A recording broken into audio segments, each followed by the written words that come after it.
oso berezia da batxi bateko ikasleentzat.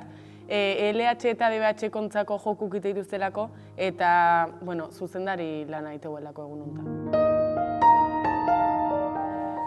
Azken finean eskolak lortu nahi duna da ikasle bat zerbaiten buru izatea eta norbaiten eredu izatea ere bai.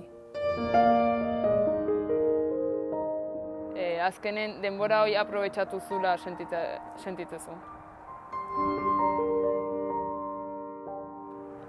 Kirol munduari ateak irikitzen dizkiogu eta horrela gaztetxoekin tratu berriak egiteko aukera dugu.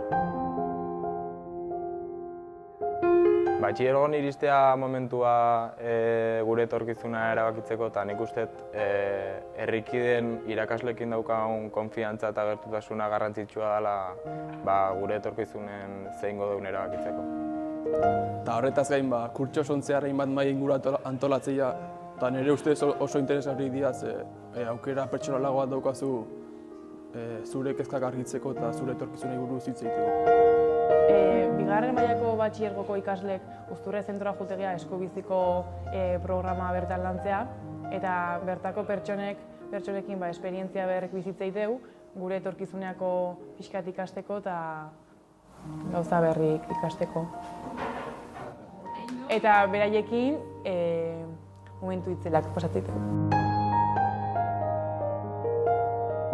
Erlijioko klasek modu dinamiko baten iteko erabat da, eta nahi pertsonalki oso asegarria iruditzen zaitzea azkenen, haitzea beste pertsona mota batzukin harremana estutzen eta behaien esperientzitik ikasten.